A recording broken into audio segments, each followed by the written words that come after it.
Hey everybody. Hello, hello, hello. Welcome. Welcome to Walking the Path. Welcome to Facebook Live. Welcome to your life. Welcome to my cool new microphone. Hey, what do you know? Don't I? Coming to you live from Rythmia Life Advancement Center in Guanacaste, Costa Rica. So it looks kind of old school, right? I kind of like it. Okay, so welcome. We are live. We are live from Costa Rica at Rythmia, and I'm super excited to be here with you guys. I'm so excited to have this opportunity to to be here. And I'm just going to pull this up on my phone here really quickly because somehow the new Facebook uh, interface for Facebook Lives doesn't. I don't get as many notifications of who's watching. So hey, now I can see Jody's here, and Shamila, and Diane, and Belinda, and Dan, and Mandy. Hello, Dan. Benedict, thank you guys so much for joining. And I know while more people are, Jason, welcome. Everybody's coming in now. So this is such a great time to tell you a little bit about what's going on at Rythmia. Mandy, hello. Hello. Is it Besiel? Besiel. Jason. Jason Jones. I'm John Jacobs. So we're both JJ. What's up? And thank you, Besiel, so much for that beautiful greeting. So I do want to tell you guys that I am coming to you live from Rythmia in Guanacaste, Costa Rica. And it is amazing here. You guys have got to get down here. We are getting ready to open up November 1st. We are opening up November 1st. Hello, Pamela and Charlene and Aunt. What's up? And Nushin, hello from Houston, Texas. Okay, here's the deal. We're doing a soft opening November 1st. So November and December are soft opening, which means that, hey, Allie, which means that people who have existing reservations. So if you had a reservation, you were booked for some time in 20. Hey, Pamela, and you have an existing, and we had to forward, shuffle you forward because of COVID. Now you can redeem that reservation November and December, and we're accepting reservations now for 2021 for January. So wow, Michael Stewart, hello from Michigan. Good to see you, brother. Derek, I'm so grateful. Thank you guys so much. Mia and Allie, hello. So we're doing the soft opening. Mandy from Western Australia, welcome. Hello, mate. Uh, my workout buddy is from Australia, and we do this thing, froggers, right? Like this one movement where it's like a frog, and he always goes frogga. We're gonna do the froggas, frogga. All right, so there's my Australian invitation. Sorry. All right, so thank you guys. So Rhythmia is doing the soft opening, and then and we're accepting reservations now. We're accepting reservations now. So check it out. And we are so new. Oh my God, you should see. Like outside right now, there's all this construction going on. We're getting ready. Hey, Karen, great to see you. The pool, brand new pool. It's like black bottom, super cool, giant pool that's deep. And, uh, and, and the rooms are all being renovated. So the rooms are amazing. G'day, mate. Uh, and, I mean, roots. The dining room is being expanded. It's just all like, and the property is so beautiful. They're cleaning and pruning the grass, and they're letting everything grow. It looks just, and it's been the rainy season, so it's verdant green. It's just gorgeous. Get your booties down here, and come experience a little bit of Rhythmia. It is so amazing. So that's exciting. And here's the thing about, I was thinking about this and what we're going to talk about today, embracing imperfection. And here's the thing about that is so much of what Rhythmia does is work on both the conscious and unconscious levels. In our spiritual work, we have to work on both the conscious and unconscious levels. And a lot of times, what's up for us in our work is, we're doing some work consciously, but unconsciously we have blocks. And so we have to work on both levels. And in fact, we have to kind of trick our unconscious mind or our subconscious mind into accepting the suggestions that we make. I'm going to tell you a little story. So imagine you were at a friend's house, and they were at a big house, and they had a garden down below. You were in the upstairs room, and you were visiting them. You were staying over for a little while, and you walk up into your room, and there's a computer screen you hadn't seen before in your room, and you go to the computer, and it flashes on, and it says, "You're gonna die." Right? And then you're like, "Wow, what the hell is that all about?" And then you go over to the writing table. There's a desk in the room, and there's a note with your, an envelope with your name on it, and you open the note, and it says, "Today is the last day of your life." And you're like, "Okay, this is getting freaky." So you go to the window, and you see your friend. Hey Cam, you see your friend outside in the garden down below, and you try to open the window, and it doesn't open, and you're pounding on the window, and you're like, "Hey," and your friend doesn't hear you. And then you go, "Okay, forget this, I'm going to the door." You go to the door, and the door's locked. You can't get out of the door. So now what are you thinking, right? Like, this is some kind of scary Halloween movie shit, right? And then you're trying to open the door, and you can't open the door, and you hear these footsteps coming up the stairway, and they're getting closer, and then they come to the door, and you hear the door handle jiggle, and now the door handle's jiggling, and the door opens, and it's a figure cloaked in black, and you're like, "Oh my God, I'm gonna die!" And then it's your friend lifts the cloak. It's your friend that's like, "Hey, I just wanted to tell you to come on down. Dinner's ready." Now, all these signs, right, had been placed, and none of them were based in reality. None of them were true, and they were all random, but put together in a certain way. You accepted this suggestion into your subconscious mind that said, I'm in a Halloween movie, and I'm going to die. And all of the things made it seem like that was going to happen, and you accepted that suggestion. And I bet if I were in that situation, my heart would be racing. I'd be sweating. I'd be really in that belief. Well, that's a trick of the subconscious, because obviously it wasn't real. So in the same way, we have to trick we have to play those tricks on ourselves. We have to trick our conscious mind into letting information into the subconscious mind so that the subconscious mind can act on it. And this is the real power base of it's like, the conscious mind is at the tip of the iceberg, and the unconscious mind is 90%, right? And this is where we have to live as well in our work with affirmations and with suggestions. And so this is where I want to bring in now embracing the imperfection, inching forward. Just inch forward. Embrace the imperfection. We tend to embrace an all or nothing mentality about change in our lives.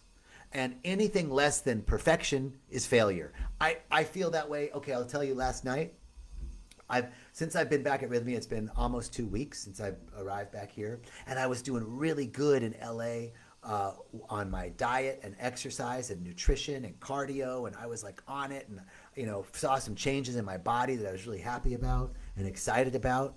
And I've been really good about thank you, Autumn, for that. I've been really good about keeping up my practice. But yesterday, Wednesday, whoo, dog, it was one of those days where, like, you set an intention in the morning. My intention was like, I know I have a lot to do today, and I'm just gonna hang in there. And I see my day as going peaceful. I'm gonna maintain my balance in the midst of all this that's going on, and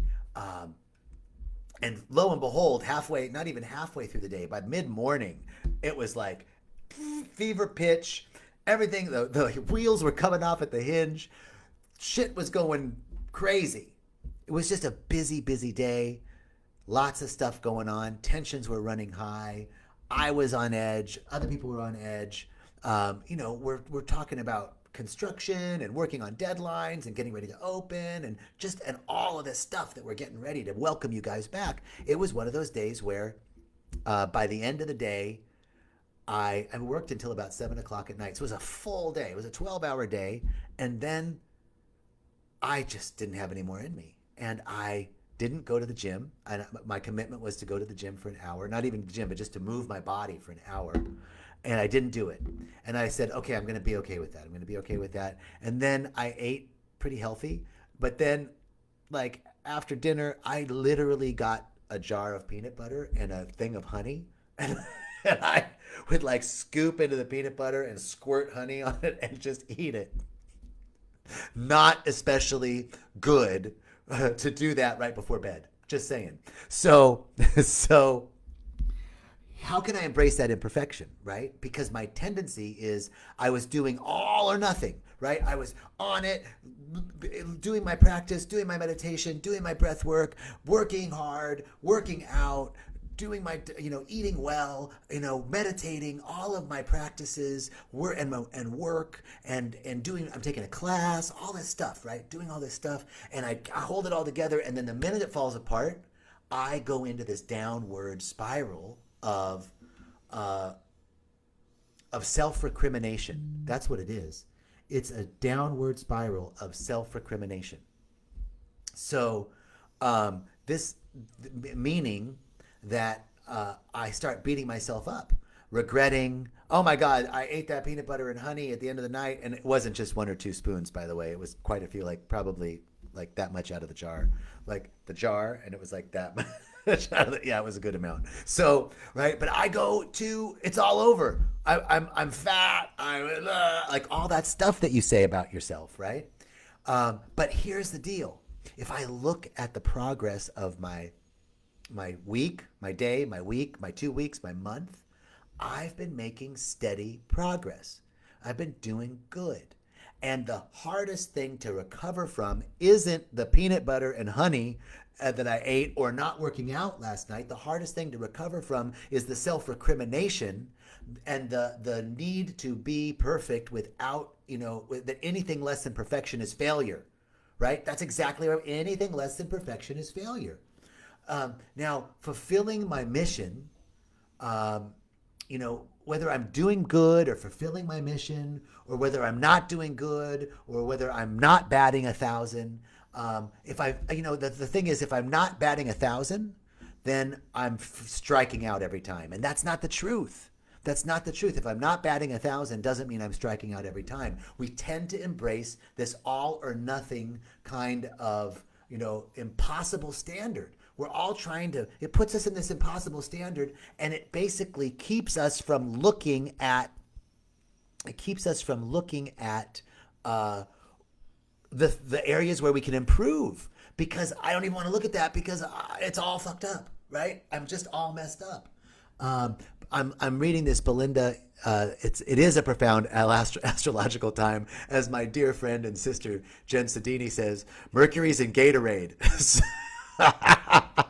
And maybe my body just needed a little extra protein. Right on. And honey helps with a good night's sleep. Fuck yeah, Belinda. Exactly. Right? Now, whether I'm telling myself that positive narrative or the negative narrative, the issue is that it's okay to embrace the imperfection. To embrace the imperfection, because when I become adverse to looking at my imperfections, then I tend to stagnate and grow.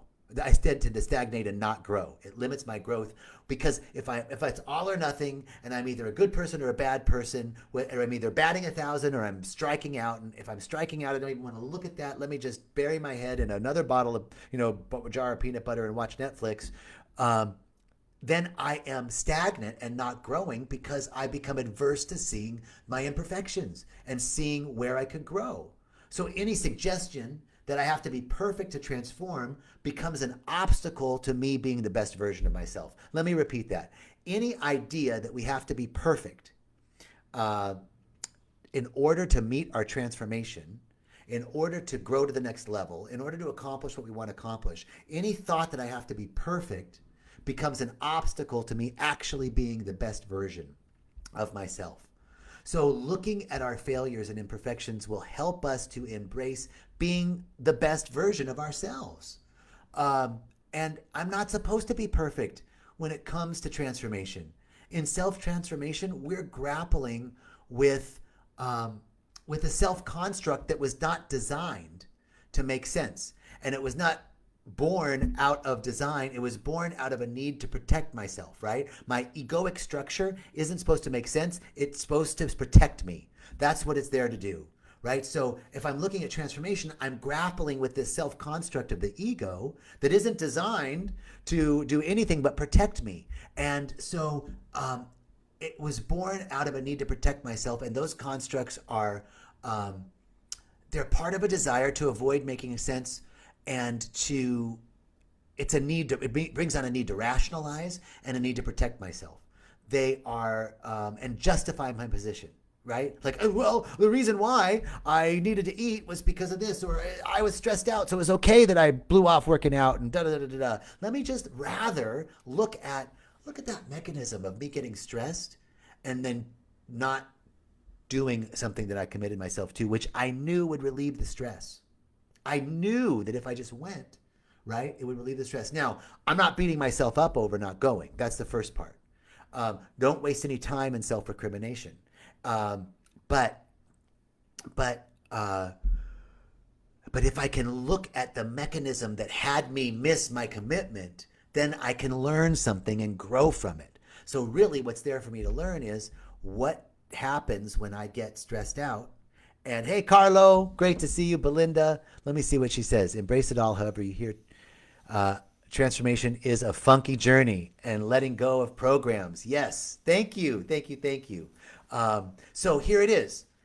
That's the piece, that if I am not, if I think I have to bat 1,000, and if I'm not batting 1,000, I'm striking out, then I'm not going to look at the imperfection. I'm just going to go, okay, today's a new day. I'll just get better today. But let me go back and see what was the mechanism that had me not fulfill my commitment yesterday because of the stress. And then I can actually grow instead of rationalizing what happened. I was stressed out. It was a busy day, right? And that's okay. It's okay. But let me just look at it. Because we all have unconscious mechanisms that are not intended to consciously hold us back, but they grow out of a protective mechanism, right? I have to protect myself because, as the last of 6 kids, there were a lot of people pointing the finger at me. And these little pockets that develop, these little pockets of perfection and protection that develop, they shift us towards an idea that transformation is a place to arrive to, that it's something that we come to. But here it is.